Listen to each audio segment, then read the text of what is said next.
Understanding sex-starved relationships. I cannot do it tonight, darling. In couples who are struggling with their sex lives, phrases like "I feel gross," "too sweaty," "tired," and "watching my TV show" become common. Sex should be based on unconditional acceptance on both sides. We should feel unconditional acceptance from our partners, and our partners should feel unconditional acceptance from us. Through sex, two people can send comforting messages to each other. "I love you. You are beautiful." The deepest desires of our hearts, however, are often ignored. It may feel shameful and humiliating to admit that. We sometimes feel dirty for wanting more sex, but making love is the fundamental drive that makes us human. Without sex, our relationship starts to suffer, and we also start suffering from the inside. Here are 4 signs you might be sex-starved. 1. Uncomfortable in your skin. An article published in the Journal of Women's Health in 2019 found that discomfort with your body can negatively affect your sexual satisfaction.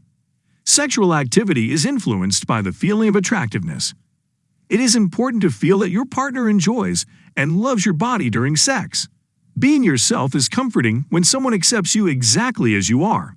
After a while of not being touched, you might start to doubt your attractiveness.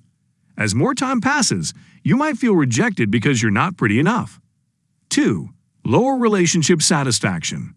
Are you spending less time with your partner because you are less satisfied in your relationship? Despite being right next to them, do you feel lonely? The more you spend time with them, the more likely you are to lose interest in what they say. Some people may even experience more problems as a result of their withdrawal. There is even a possibility that they might no longer be interested in having sex with their partner. There was also a higher likelihood of lower relationship satisfaction in couples who were dissatisfied with the frequency of their sex. They might stop communicating with their partner altogether if they become dissatisfied with the relationship. 3.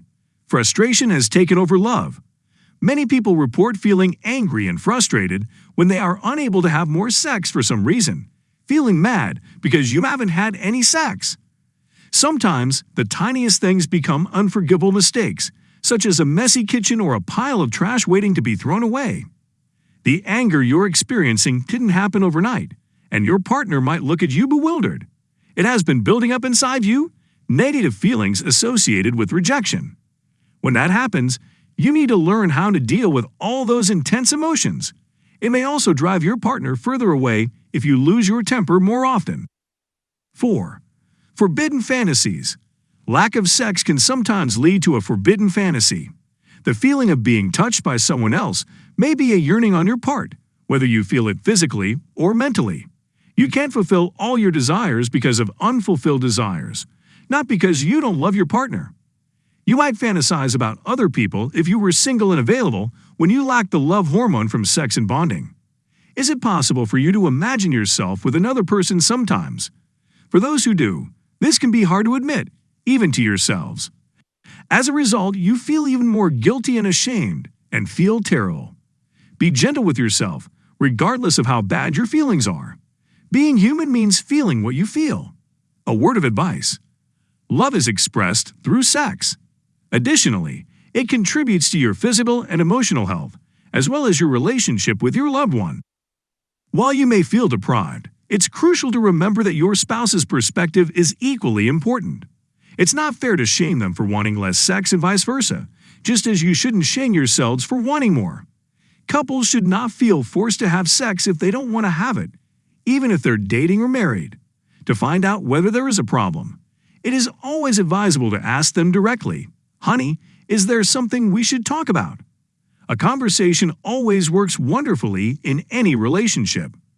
Thank you for watching the video. Please like, share, and let us know your thoughts in comments box.